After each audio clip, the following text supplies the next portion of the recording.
Ladies and gentlemen, we have the privilege of hearing from Jared Curtis talking about how to block a knife attack. Let's give it up for Jared. Good afternoon, guys. I'm going to show you guys how to defend yourself from a knife attack. But first, we need to discuss one thing.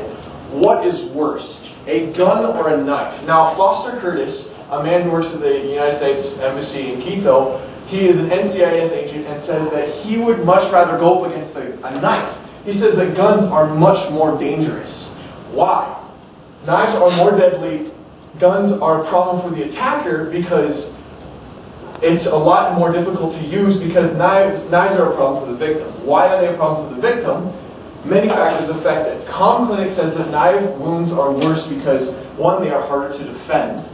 Two, they cause much worse wounds, and they are also psychological because a bullet wound, yes, it'll pass through your body, but a knife can stab, cut, scrape, do whatever, take chunks of skin off of you. It's much more psychologically painful, and it can do much more damage. Now, we are going to learn how to defend a knife attack from above. And I'm going to put on this shirt to explain, Nico is going to use a marker, and I'm going to explain how, if I do this incorrectly, I will have marks on my white shirt. Yes, I probably will get marks on my wrists, because it's not going to defend it all the way, but it's just going to save your life. Okay, so if Nico is coming at me, and he's going to attack me from above, slow down. I'm going to first, Step one, I will block his arm. Step two, at the same time, I'm going to hit his shoulder. What this will do, like I said, bash and stun. So bash, stun. This will kind of, shock him. Then I'm going to take my arm, the one that I hit his shoulder with, I will wrap it around. I need to make sure that I go under his elbow. So I'm going to go under his elbow and pull down. Now what's going to do, you see, this is the rapid lock. Step three is going to be the pressure. See, the knife is not, this knife is not near me. It's not close to my body. It's close to his.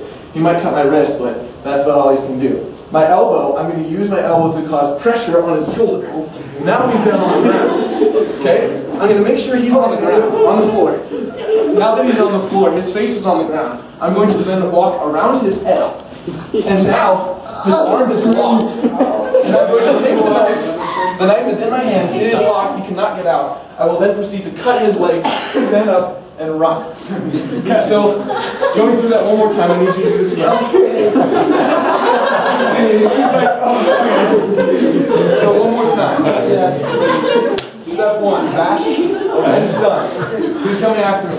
Bash, stun. Step two, wrap and lock. Step three, pressure. Step four, make sure he falls down on the ground. Then I'm going to walk around, lock his arm, cut his legs, and take off. How did you, Chris?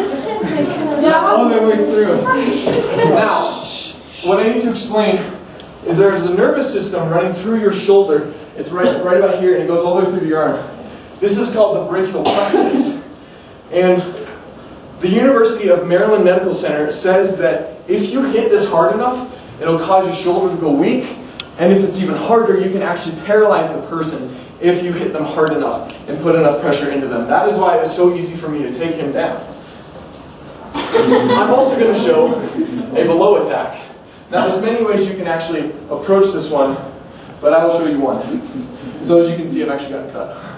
So if he's coming at me from below, he's going to stab me right here. What I'm going to want to do is block his arm. Now I also want to step back because sometimes his momentum will cause a cut if I just block his arm. So I'm going to want to go going like this, block and cut, and step, bash and slide. Then I'm going to lock my arm and make sure this is locked, because if it's not locked, he's just going to slide through, cut my chest. I'm going to lock his arm, and then I'm also going to do another sort of locking with my other arm. With your other arm, you can do three things. Lock from below, lock from above, or a chokehold. Now, from any of these points, you can actually flex your chest, and it'll pop this bone in your elbow right here. It is called the medial epicondyle. If you pop that, that's all you have to do. The person's going to be like, okay, I'm done. But if you don't do that, you can lock. See, he might stab my arm a little bit. He can't really do much. Then I'm going to either use pressure to bring him down or stand up. If he's not going down, I'm going to step in front of him and use pressure. Then I can just use pressure on his shoulder. I have him like this. That is the push and sweep.